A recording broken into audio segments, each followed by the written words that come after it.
Okay, we're in week 3 now, and I want to go over a few issues just with the calendar and such, and a little bit on the discussions. First thing with the discussions, I made an error last time. You cannot go back in and edit the discussion posts. That actually creates a bunch of issues I don't want to go into right now. What you can do is if your first discussion post wasn't quite right, just go back to that discussion piece and add another point onto it. Just add on something new to it. So a new post right below the one you already did, a response to it. That's all you have to do. And by the end of the semester, remember that the discussion posts add up, and that becomes your journal by the end of the semester. So don't worry if your first posting wasn't all that great and you need to add a little bit more. That's okay. You just add more onto it, and that's perfectly fine. There's absolutely nothing wrong with that. So next thing is on the calendar, so everybody knows where we are. I should mention on the discussions too, do keep practicing that metaphor machine. Try to find those 3 things where they're using some type of figurative language and describe, first of all, what is actually being discussed. Then shift gears and go, what kind of language is being used? Try to shift gears. Try to get really used to that. Because you're going to see it's very important for the essay and for being able to analyze metaphorical language or figurative language. And then, third stage, go into why that's important. The first 2 stages everybody should agree upon. The third stage, why it's important, that's where the analysis is. That's where you can do your own darn thing with it, okay? So let me go through this. Now, with the calendar, we do have the last summary is due on the 12th. Everybody's doing fine, putting a lot of energy into it is what I'm noticing. And to really get a good understanding of the play, you don't need me to really walk you through it. You should be aware of the issues with family and things like that. That should be readily apparent. I would say, quite honestly, look at what other students have written about it, and that's going to generate a lot of ideas for you. But in the essay, so get the last posting done tomorrow, but know that the essay is due next week. Okay, that's the big thing I want to go through today.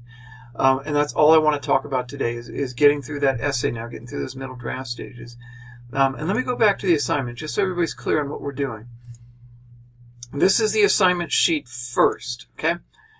Everybody should know what we're doing is trying to isolate specific points that deal with metaphors and give an insight into the natures of loyalty and justice. Quite honestly, you cannot get away from loyalty and justice. Every single page of this play is about loyalty and justice, okay? So that's what it is. So what we're going to do is go through and follow through those early draft stages and get into the middle ones. I'm just going to try to get you started on the middle draft stages by finishing up with the early ones, okay? And so what you're going to do is not try to cover the entire play.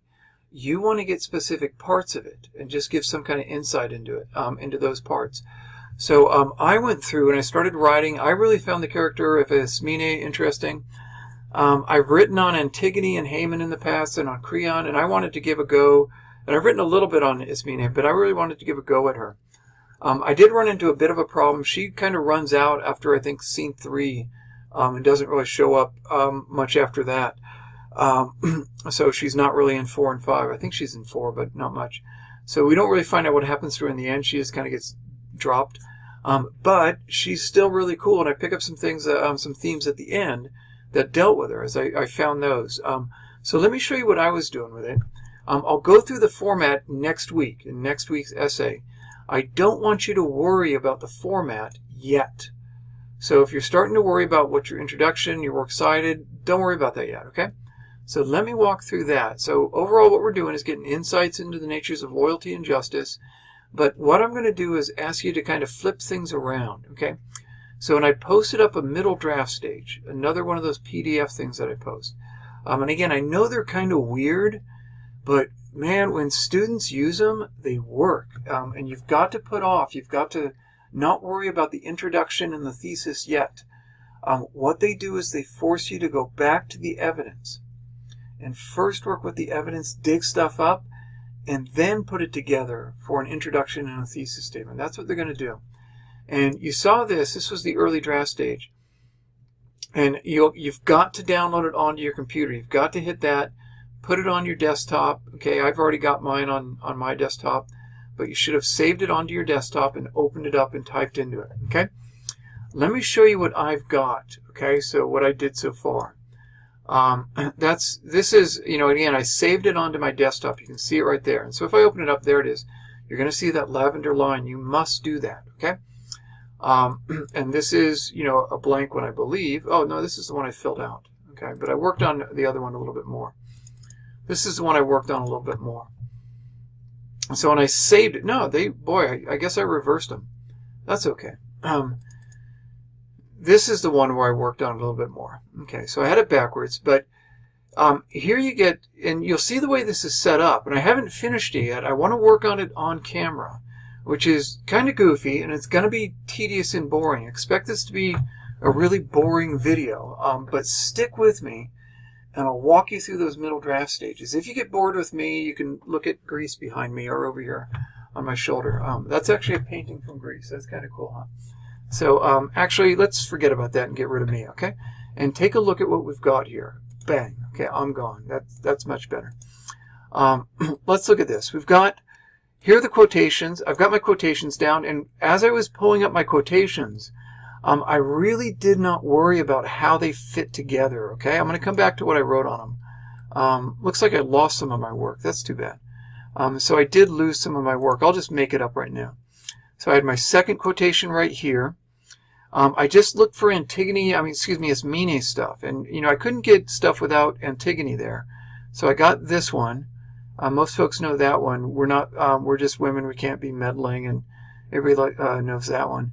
Then there's Ismene arguing with Antigone, telling nobody's going to hear this. And Antigone says, oh, go ahead and tell them. And as I was picking these out, I did not know what I was going to do with them exactly. I just thought they were funky. Really, that's, the operative word here.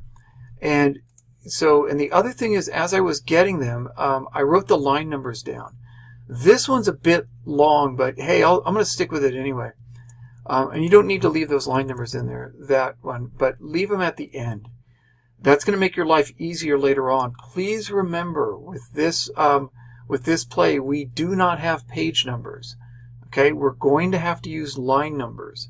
So this is unique. We're going to use line numbers this time, page numbers every other time. So when I got this one, with this back and forth between Creon, the chorus, and Ismene. But, so that's Antigone and Ismene, blah, blah, blah. Honestly, the only reason I picked that one, grief teaches the steadiest minds to waver, King. I just thought that was probably one of the only true lines in the whole play. But anyway. And that's I don't know what I'm going to do with it. Okay, we'll see if I can get that far right now. And then here was the fourth quotation. Again, this is from Antigone. So I had to get an Antigone one because I had to get one later on in the play because my teacher required it. So the guy's pretty mean. So that's what I got. So I don't know what I'm going to do with it. Let's see what I can do. So this is the first quotation. And I'll tell you right now, I did lose the second one. I already wrote about it, and I'll write about it again. So this is what I did. I first described it. Ismene tells Antigone that they are helpless against the laws of Creon. That's right there in the quotation. Because they are women.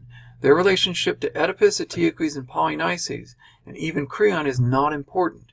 Instead, their position as citizens requires their submission, and their gender makes it impossible to do otherwise in her view. Okay, again, I'm not stating my opinion. I mean, that's clearly just a sexist view, which shouldn't fly too far in today's world, but that is what Ismene is saying. Okay? And then she says this other stuff, I beg the dead to forgive me. So I just wrote, Ismene makes it clear that she feels remorse for her compliance to the law. That's what she's actually saying. Okay? She is not actually begging the dead. The dead are not there.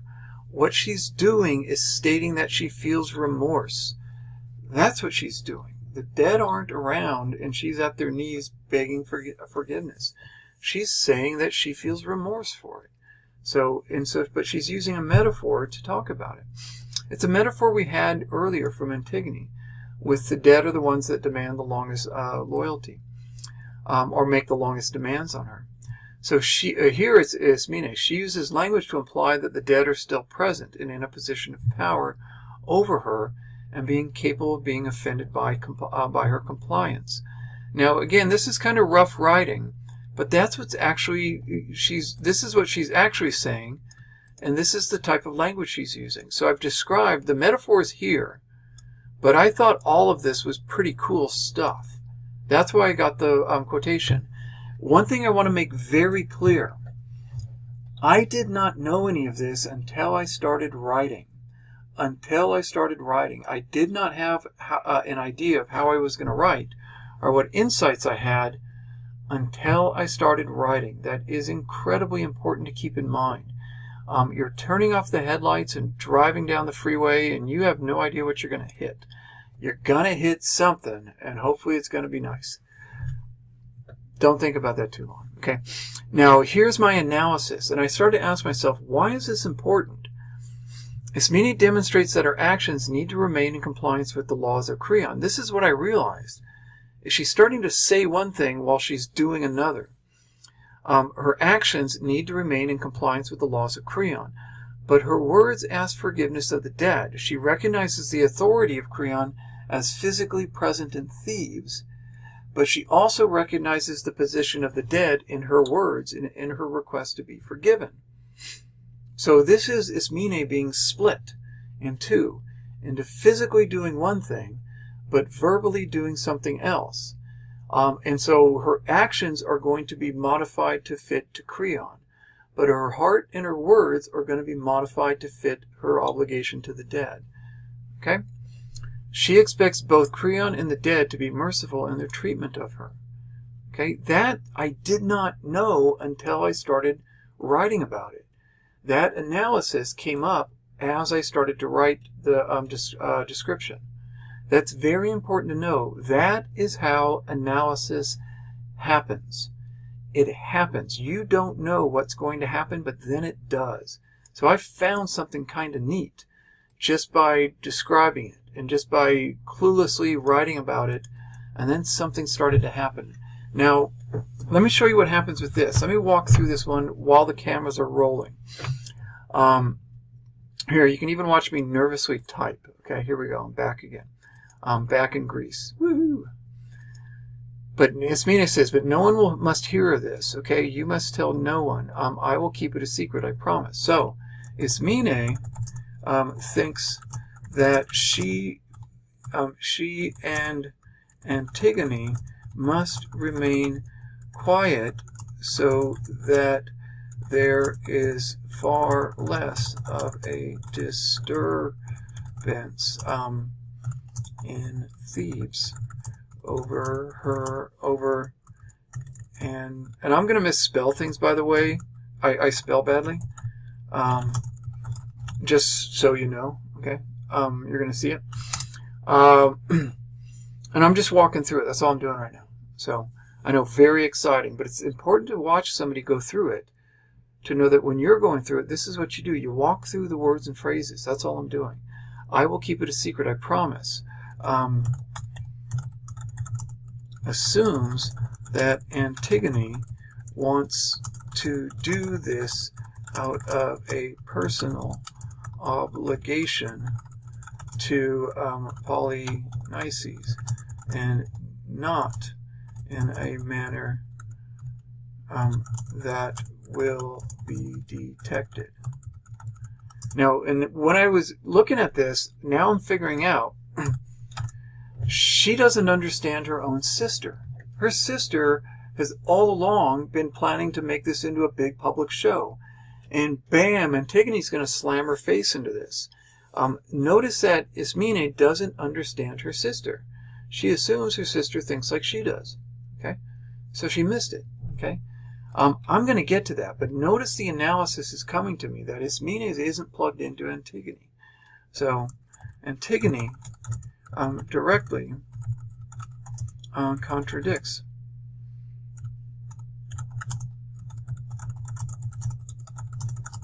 Clear that she wants, Ismene wants her own actions be known because they are acts of defiance. Think how they'll hate you when it all comes out. She even makes it clear that is... By the way, I think this writing is really poor and wordy. I don't care. I just need to get the ideas done. That's all I'm doing. So that's what I'm going to do. She even makes it clear that Ismene is going to suffer for her actions against Creon's decree. Okay, and so notice this is all coming out. And now, notice I'm just describing it. This brings out things about, and I'm realizing this right now, Ismene is clueless about Antigone, about the nature of Antigone. And Antigone is quite nasty, and that she's going to hurt her sister. She knows she's going to defy Creon, but she simultaneously knows she's going to get the people to go after Ismene. That's really cruel and narcissistic as all heck of Antigone. That's why it's important. I could, do it wordy and say this shows that, or this is important, but I'm going to erase that later because this is wordy, but it's a good way to start it off. It shows that Ismene does not understand the nature of Antigone's actions. They are not done for their brother's memory, but for her own need to play the martyr. Again, I'm not going to worry about the spelling. And Antigone shows a callousness towards the fate of her own sister and seems to enjoy the prospect of her being punished for her actions. In all of this shows Ismene's inability to recognize the selfishness of Antigone. Antigone is, and I'm just going to add this on to the end, I'm going to come back to this, is not acting for her brother, but for herself and her reputation. I need to come back to this idea. Because I really, as this went on and I started to write, I'm seeing, I liked Ismene a lot. I saw her as kind of a sad character, but now I'm realizing her fall is a lot due to her inability to understand the people around her and understand the selfishness of her own sister. I'm not a big fan of Antigone. I know a lot of you guys are, and you can certainly do that. Where I've read some really good essays on Antigone being more of a hero, and that's great. I don't like Antigone that much. And as I look through this, I'm seeing more of the cruelty of her towards Ismene. She seems to enjoy this, that Ismene is going to suffer. So I'm liking her less and less as I write, and it's very important to keep that in mind. I'm getting this as I write, okay? Now, I'm going to finish this early draft stage, and I don't want to finish it now on purpose. I am purposefully not finishing this, I quite seriously. I don't want to overlap anybody else's writing. I know when I do this, in the past, folks have said, hey, I was going to write that same thing. Okay, so I'm not going to finish this. I hope you can see the process I'm going through, okay? That in these first two body paragraphs, and I'll finish this up for you guys. I know it's boring as heck, but I found it's useful. I find my quotations first, okay? And this one, all I've got are quirky little quotations that are really more focused about Ismene. And I didn't find out until the third paragraph that Ismene isn't in I forgot that she's not in the last scene. And you can see, and by the way, there's a bit of an error here. I forgot to get the last section down there, but I think you guys figured that out. I made a mistake. Oh well. So get your quotations first. Get your 4 quotations first, and notice that these quotations are about 3 to 6 lines in length. Get those first. Get those down. Get yourself long enough quotations and get writing, okay? And I'm going to save this and come back to this. I promise you I'm going to come back to this. Again, I don't want to do this. I'm going to call it draft 3 so I know this thing. I don't want to finish it yet because, again, I don't want to overlap with anybody. But notice what I'm doing. I get my quotations first. And then as you just saw me right now, I just started to describe it. I did this before I started the camera, right before this morning. Came in early and started writing. And I did this also. The writing's rough. And again, you can see me making typos. And honestly, some of them aren't typos. I'm just not a very good speller. There it is. It's out there now. Write it on the bathroom wall. Pendleton can't spell. Somebody else probably wrote it before you. But anyway, so there's the next quotation. Then I wrote out what I got. And then I started to come up with ideas while I was writing, while I was walking through the quotation carefully. I didn't go to any other scenes. I stuck with my quotation, walked through it carefully, came up with a good description, and then I asked myself, why is this important? Because it really shows a lot of how they're talking past each other. Because they don't understand. Well, first, Ismene doesn't understand Antigone, and Antigone doesn't care about Ismene. So that's what's going on here. That's really why this scene matters. Notice I'm not going into some vague abstraction. I'm really going into Antigone and Ismene. I'm going to do that with this. I don't know what's going to happen. And then when I'm done, I'm going to go to the next sheet. Let me show you the next sheet. The middle draft stage sheet, okay? This is important because it's kind of the same but kind of different. And this is what I'm going to want you to do. You open it up and you go, hey, Pendleton gave us the same thing. No, not quite. Pretty close. And I'm going to watch what I do here. I'm going to save it onto my computer. It's now on my computer. Where did it go? Okay, here it is. Let me show you. I've got it right up here. It's on my desktop. Okay? And you must do that. You can't start typing on it when it's in a browser. Okay? It won't work. And notice I got the lavender sheet up there. This is the difference that you're going to see in the middle draft sheet. It walks you through many of the same stages all over again. But it asks you to refine what you've already started with. That's what you're going to do. It is very redundant. I'm telling you right now, it's redundant. It is time-consuming. And it works. It's more time-consuming than it is frustrating. I know for a lot of people, writing essays is very frustrating, not knowing what to write. This is kind of time-consuming, and you're going to come up with ideas. It slows it down, and you're going to work better because you go through it in stages. Now, here are the directions. I don't know about you. I never read the directions, so whatever. I'll walk you through it just very quickly. If you get lost, you can go back to the directions. This is something new. Now I've asked you, notice we're still in the body paragraphs. We have not gone to the introduction yet. Nothing about the introduction or thesis yet. Instead, go to that first body paragraph and set up the context. Who is speaking to whom about what?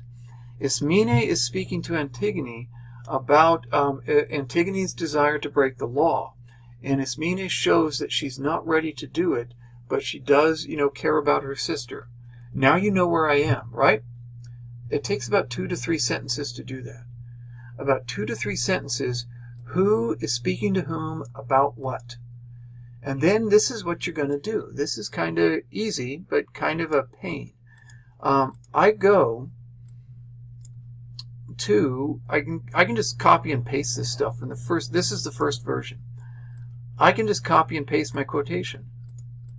Okay, and again, I've got the line numbers built in there. I'm gonna hit Control-C to copy it, or I can just copy it like that. Let me just go ahead and set the context. Ismene is speaking to Antigone at the beginning of the play and telling her she cannot be part of Antigone's defiance of Creon and his law. Okay, I should put another sentence up here. Family, but feels she cannot disobey. That's not great, but it works. Okay, and then I can paste Control V. I put the quotation there. What I would say to do next is you can actually copy the description. Okay, you can copy it over. That's okay. Life's easy. Copy, or you can type it over, and then I copy it over here. I would then revise what you've already written. Ismene tells Antigone that they are helpless against the laws of Creon because they are women, because they are weaker than the men and cannot resist their laws. Notice what I'm doing. I'm keeping what I wrote, but revising it and developing it. Their relationship to Oedipus, even though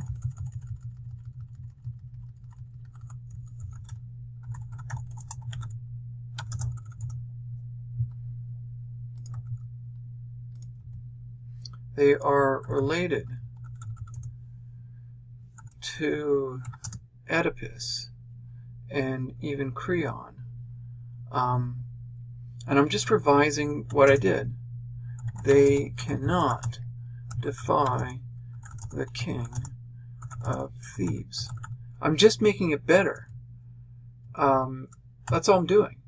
That's what you do in the middle draft stage. Keep what you already did, but revise it, develop it, refine it. That's all you're doing here. That's what you got to get done in the middle draft stage. It's where the essay really moves from being rough stuff to looking like an essay. And then I do the same thing with the analysis. I copy it, and I'll tell you what's going to start to happen is you're going to start to find out, hey, I can actually make these ideas even better. I can make these sentences better. And I'm going to do that with each and every one as I move it over to the middle draft stage. I'm going to keep refining it, keep developing it. It's overall going to be the same basic thing, but it's going to be better of the same basic thing. That's where the grammar will actually start to improve as you improve the sentences themselves. Don't focus on the grammar. Focus on the actual content. And that's what I was working on here. The sentences didn't sound right.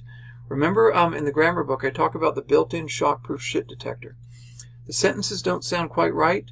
Refine them until they do.